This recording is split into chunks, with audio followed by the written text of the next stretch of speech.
Painting. Painting का जब जिक्र होता है तो बहुत से चेहरे हमारी आंखों में तैरने लगते हैं। मसलन मकबूल फ़िदा हुसैन। अब से पहले लोगों ने पेंटिंग के कई चेहरे देखे होंगे और कुछ ही लोग हैं जो सूफ़ी पेंटिंग के नाम से वाकिफ़ होंगे। जी हाँ, हम बात कर रहे हैं सूफ़ी पेंटिंग और इस कॉन्सेप्ट को हिंदुस्तान और दुनिया भर में मशहूर करने वाली हिंदुस्तान की एकमात्र सूफ़ी पेंटर फरखंदा फ़िदा खान की। कहते हैं कलाकार की ज़िंदगी वो दरिया है जिसमें जब तक तूफ़ान न आए मुकम्मल नहीं होता।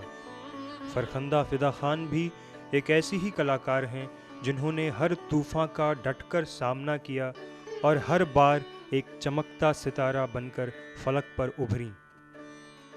हर आर्टिस्ट की ज़िंदगी में ऐसा वक्त ज़रूर आता है जब उसे लगता है कि शायद वो आगे बढ़ नहीं पाएगा और भंवर में, जैसे आपने कहा, दरिया में डूब जाएगा, तो और उसे पार करना मुश्किल हो जाता है। तो हमारी ज़िंदगी में कई बार ऐसा लगा मुझे कि शायद अब मेरा काम रुक जाएगा या मैं पेंटिंग में किस रास्ते में कैसे जाऊंगी।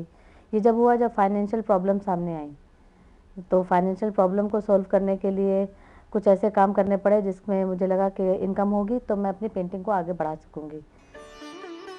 जिंदगी के सफ़र में अगर एक संजीदा हमसफ़र न हो तो रास्तों पर चलना पहाड़ तोड़ने जैसा है। ऐसे में कुछ अधूरी सी लगती है ज़िंदगी, और फ़िदा ने जिन रास्तों पर अपनी मंजिल को रखा था, ऐसे सफ़र में एक अदद साथी, एक संजीदा हमसफ़र के बिना शायद वह भी अपना मुकाम न हासिल कर पाती। जहाँ तक मेरे शौहर का सवाल है, वो बहुत संजीदा इंसान है, इसमें कोई शक नहीं है, और बहुत सिंपल इंसान है। उनके अंदर एक क्वालिटी बहुत अच्छी है कि वो बर्दाश्त बहुत है, और चाहे कितना भी गुस्सा हो लेकिन उनको गुस्सा नहीं आता। किसी भी क्षेत्र में तरक्की करने के लिए एक गुरु का होना बेहद ज़रूरी होता है। खासकर कला के क्षेत्र में मार्गदर्शक के बिना आगे बढ़ पाना एक नामुमकिन सा ख्वाब है। बचपन से लेकर आज तक मैंने जिससे जिसे भी पेंटिंग सीखी है, हर एक को मैं अपना गुरु मानती हूँ, और उनसे इंस्पिरेशन लिया मैंने। चाहे वो मेरे पिता हों, शुरुआत से जिनसे मैंने घर से शुरुआत की पेंटिंग सीखना। फिर उसके बाद मैंने जब अलीगढ़ मुस्लिम यूनिवर्सिटी में एडमिशन लिया तो खलील अशफाक सर थे, एक फिर आबदी सर थे, एक शाह साहब थे। तो सारे टीचर्स ने मुझे बहुत ज़्यादा सिखाया। उन्होंने मेरी नाइफ़ पेंटिंग को मुझे सिखाया, क्योंकि वो नाइफ़ में काम करते थे। तो उन्होंने बताया कि फ़िदा, अगर तुम नाइफ़ पेंटिंग को लेकर चलोगी तो, क्योंकि तुम्हारे स्ट्रोक्स बहुत बोल्ड हैं, तो उन्होंने मुझे वो सिखाया। फिर मेरे जो ज़िंदगी में किसी ने आर्टिस्ट ने असर किया तो वो थे मकबूल फ़िदा हुसैन साहब, जिनको जिनको सारी दुनिया जानती है और जिन्होंने आर्ट को, इंडियन आर्ट को इंटरनेशनल लेवल तक पहुंचाया। और उन्हीं का नाम जो है मैंने कंटिन्यू रखने के लिए अपना नाम फ़िदा टाइटल ले लिया। फ़िदा खान की कृतियों में रेखाओं का शानदार प्रयोग दिखता है जो सूफी चित्रकला को एक अलग ही आयाम देता है। इनकी कलाकृतियों में रंगों का समायोजन इतना अनुपम है कि ये हमसे संवाद करते नजर आते हैं। सूफीज़्म एक अलग सब्जेक्ट है और पेंटिंग एक अलग सब्जेक्ट है। सूफीज़्म पूरा इबादत से जुड़ा हुआ है, और पेंटिंग का अपना एक रास्ता अलग है, रंगों की दुनिया है, और कलाकारी अलग चीज़ होती है। लेकिन जब हम ज़रूरत की बात करते हैं तो मुझे लगता है आज के दौर में सूफीज़्म की बहुत ज़्यादा ज़रूरत है। जिस तरह से लोग बदल रहे हैं, लोगों के ख़यालात हैं, उन सबको हमें एक साथ जोड़ना है। तो सूफीज़्म को फैलाना ज़रूरी है, और क्योंकि मैं पेंटर हूँ, तो मेरा फ़र्ज़ बनता है कि पेंटिंग के ज़रिए सूफीज़्म को आगे बढ़ाऊँ और एक अच्छा मैसेज लोगों तक पहुँचाऊँ।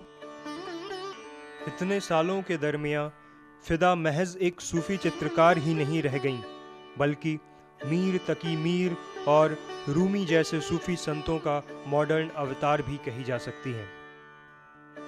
The iconic Sufi saint Rumi once said, "Religion is mostly a personal experience and not limited to logical arguments or perceptions of the senses. Creative love, or the urge to rejoin the spirit to divinity, is the goal towards which everything moves." Fida Khan भी रूमी के धर्म को देखने के इस नज़रिए से इत्तेफाक रखती है। जब सूफीज़्म की बात आती है तो हम रूमी को याद करते हैं, जिनके अकॉर्डिंग धर्म एक कोई बंदिश नहीं है, धर्म आपका सेल्फ रियलाइजेशन है। अगर आप महसूस करते हैं खुद अंदर से कि धर्म क्या है, तो आपको समझ में आ जाएगा कि क्या है। कोई किसी के कहने पर, मौलाना हो, पंडित हो, पोप हो, इनके कहने पर अगर आप फॉलो करते हैं तो वो धर्म नहीं है, वो आप बंदिश को मान रहे हैं। इस्लाम चित्रकला या किसी भी तरह के मूर्ति कला के खिलाफ है, और फिदा खान ने चित्रकला को ही अपना जीवन बना लिया। इस्लाम में कई बातों को ये अपने बेबाक नज़रिए से देखती हैं। इस्लाम में पेंटिंग का बनाना मनाही है, सख्त मनाही की गई है, और इस बात को मैं भी थोड़ा बहुत मानती हूँ, क्योंकि अगर इस तस्वीर को इस मकसद से बनाया जाए कि उसके आगे पूजा की जाए, तो वो मैं भी उसके ख़िलाफ़ हूँ। इस्लाम ये कहता है कि अगर कोई चीज़ हमें समझानी है और हमें तस्वीर बनानी पड़ जाए तो बना सकते हैं। जैसे नमाज के पोस्टर समझाने हैं तो उसमें तस्वीर हम बना सकते हैं कि आप ऐसे सीधे खड़े हों, फिर झुक जाएं, फिर लेट के सजदा का पोजीशन होता है, तो ये अलग अलग पोजीशन हम समझा सकते हैं। लेकिन अगर हम ये कहें कि एकदम ही हम पेंटिंग नहीं बना सकते, तो ऐसा पॉसिबल नहीं है। जहाँ हम लैंग्वेज बार है, लैंग्वेज की बार है, वहाँ तो हमें पेंटिंग बना के समझाना होगा, क्योंकि हमारा तो हमें जो हुनर दिया है खुदा ने, वो पेंटिंग का ही दिया है, और उस हुनर का हम सही इस्तेमाल नहीं करेंगे तो मकसद पूरा नहीं होगा। आज के दौर में जहां इस्लाम को सिर्फ आतंकवाद से जोड़कर देखा जा रहा है, ऐसे में फिदा खान अंधेरे में जुगनू की तरह चमक रही है। मोहब्बत सूफीज़्म का सबसे अहम हिस्सा है। आज जहां एक धर्म की दूसरे धर्म से लड़ाई आम बात है, ऐसे माहौल में फिदा सूफीज़्म के मोहब्बत के इस पैगाम को बिला रुके लोगों तक पहुंचा रही है, और बहुत हद तक अपने इस जज्बे में कामयाब रही है। कुछ लोग ऐसे हैं वाकई में जिन्होंने इस्लाम को आतंकवाद से जोड़ा है, जबकि ऐसा नहीं है। यही एक मज़हब है जो इंसानियत को, प्यार को, इश्क़ हक़ीक़ी को सिखाता है। और इस्लाम का जहाँ तक ताल्लुक़ है, वो सिर्फ़ इतना बताता है कि हमें सीधे रास्ते पे चलना है और एक खुदा को मानना है। एक खुदा का मतलब हो गया सारे इंसान एक हैं, एक के बनाए हुए हैं। तो इससे बड़े सिंपल कोई बात ही नहीं होती कि हम सब इंसानियत जो है एक ही खुदा की बनाई हुई चीज़ है। फिदा खान अपनी नज़र देश की युवा पीढ़ी पर भी रखती है, और सोशल नेटवर्किंग के सहारे अपने ख़यालात लोगों से साझा करती है। देश में स्वतंत्रता को लेकर जो विवाद हुआ और जो राजनीति खेली जा रही है, उस पर भी फिदा खान ने अपनी बात रखी है और युवाओं को अपना संदेश दिया है। अभी रिसेंटली कुछ ऐसे हालात हुए हिंदुस्तान में कि सब तरफ फ्रीडम की बात होने लगी। क्योंकि एज एन आर्टिस्ट मैं भी बड़ी सेंसिटिव हूँ, तो मुझे बड़ा एहसास होता है इस बात का कि यंग जनरेशन बहुत ज़्यादा एक्टिव पार्टिसिपेट करती है, मगर उसको ये नहीं पता होता कि शायद वो अपने मैसेज को ठीक से कन्वे नहीं कर पा रही है। और मैंने सोशल मीडिया के थ्रू अपना मैसेज भी दिया है कि उन्हें फ्रीडम के नाम पे जो कहा जा रहा है वो गलत है। उनको अटेंशन चाहिए, उनको केयर चाहिए, उनको सपोर्ट चाहिए, मोरल, फाइनेंशियल, ये चीज़ें चाहिए, ना कि फ्रीडम चाहिए। फ्रीडम तो हमें मिल चुकी। फ्रीडम के नाम पे हम पाकिस्तान, हिंदुस्तान अलग हो चुका, बांग्लादेश अलग हो चुका। क्या इस तरह के फ्रीडम से हम खुश हैं, या पाकिस्तान या बांग्लादेश खुश है? सूफी साधक अक्सर संगीत और कविता के द्वारा अपने भाव व्यक्त करते हैं, लेकिन फिदा ने पेंटिंग्स को चुना। इसके बावजूद फिदा को शेरों शायरी का बहुत शौक है। वो अक्सर किसी शायर के कलाम को पढ़ती या गुनगुनाती हुई नज़र आ ही जाती हैं। सूफीज़्म में जब आप गौर से देखेंगे तो बहुत से राइट अप आपको मिलेंगे। बड़े बड़े शायरों ने बड़ी बड़ी चीज़ें लिखी हैं, बहुत गाया है कव्वालों ने, और मैंने भी सुना है। बेसिकली मैं भी उसी से मुतासिर हुई हूँ। लेकिन कहीं एक जगह आती है जहाँ पर लैंग्वेज बार आ जाती है। तो वो लैंग्वेज बार ऐसी है कि अगर हिंदी में हमने कव्वाली सुनी, अब वो अंग्रेज़ को मैं कैसे सुनाऊँगी? तो प्रॉब्लम है, वो समझ नहीं पाता, वो तो खाली आता है, देखता है, चला जाता है। मैंने देखा कि लोग सब्जेक्ट को समझ नहीं रहे हैं। सूफीज़्म का सब्जेक्ट जो है और जितना वाइड होना चाहिए उतना वाइड नहीं हो पा रहा है। तो इसलिए मैंने इसको पेंटिंग के ज़रिए मैसेज को कन्वे करने की कोशिश की है कि खुदी को कर बुलंद इतना कि हर तकदीर से पहले खुदा बंदे से खुद पूछे, बता तेरी रज़ा क्या है। हर आर्टिस्ट का ज़िंदगी को देखने का अपना ही एक नज़रिया होता है। जाहिर है फिदा खान भी ज़िंदगी को अपने ही नज़रिए से देखती है। उनकी पेंटिंग्स भी उनका ज़िंदगी को देखने का नज़रिया ही बयां करती है। मेरी हर पेंटिंग का अलग अलग मैसेज है, और गेट टुगेदर देखा जाए तो मैसेज एक ही है कि आपको इबादत करनी चाहिए और एक इंसानियत को मानना चाहिए, क्योंकि अलग अलग फेजेज़ हैं लाइफ के, तो हर पड़ाव को मैंने कवर करने की कोशिश की है कि अलग अलग तरह से कैसे कैसे मैसेज को दिया जाए। कहीं पर मैंने तस्वीर के ज़रिए दिया है, कभी ग्रीनरी को सेव करने के लिए दिया है, कभी ह्यूमैनिटी का मैसेज दिया है, कहीं पर चिड़ियों को दाना डालते हुए दिया है कि आपको लिविंग बीइंग के लिए जीना है।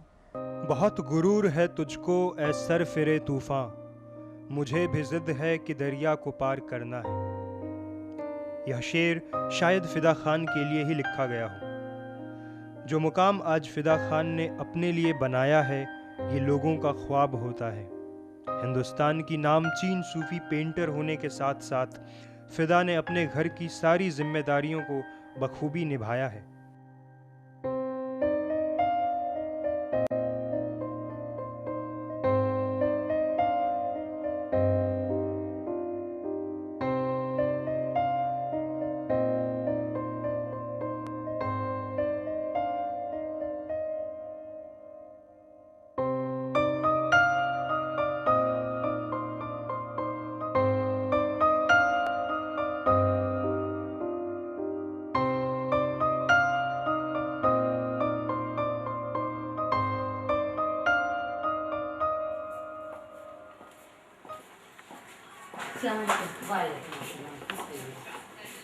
ये मेरी सास हैं। आप कुछ बताना चाहेंगे? जी, मैं बताना चाहूँगी, मेरी बहू बहुत अच्छी है। मेरे बेटे का, मेरे पोते का ख्याल रखती है, घर में सब रिश्तेदारों का, अजीज़ों का ख्याल रखती है, मेरा बहुत ज़्यादा ख्याल रखती है, मेरा दवा इलाज हर चीज़ का ख्याल रखती है, खाने पीने पहनने ओढ़ने का सब चीज़ का ख्याल रखती है। बहुत नेक अच्छी बहू है, घर का बहुत अच्छा ख्याल रखती है, सब काम करती है। तुम हमें जानते हो ना, ये वो भांजी है, इसका नाम इज़्मा है, और ये बहुत प्यार करती है हमको, बहुत एक्टिव बच्ची है, पढ़ने में बहुत अच्छी है। ऊपर देखो, हाय बोलो, हाय बोलो, हाय बोलो, ऐसे करो, हेलो, नहीं शर्माती है। ये यूसुफ खान है, इनका नाम उधर देखो, नहीं शर्मीले किस्म के बच्चा है, ये बहुत शर्मीला है, और इसको म्यूज़िक का बहुत शौक़ है। आजकल गिटार सीख रहा है, और पढ़ने में थोड़ा सा स्लो है, लेकिन हार्ड वर्किंग है।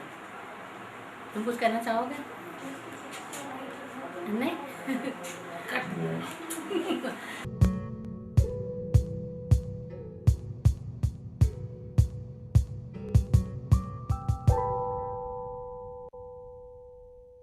मैं एक बात पूछना चाहती हूँ कि जो गुरुद्वारे में अमृत चखते हैं, या हम गंगा जल पीते हैं, या जो मक्का से आब ज़मज़म आता है, चर्च का होली वाटर होता है, क्या वो उसका रंग अलग होता है इससे? मुझे तो नहीं लगता कि उसका रंग अलग होता है। सबका पानी का रंग एक जैसा होता है। इसी तरह से मेरी पेंटिंग भी मैसेज देती है कि हम सारे लोग एक हैं, और हमें इंसानियत को लेके चलना चाहिए, आपस में कोई भेदभाव नहीं रखना चाहिए, और एक दूसरे की मदद करना चाहिए।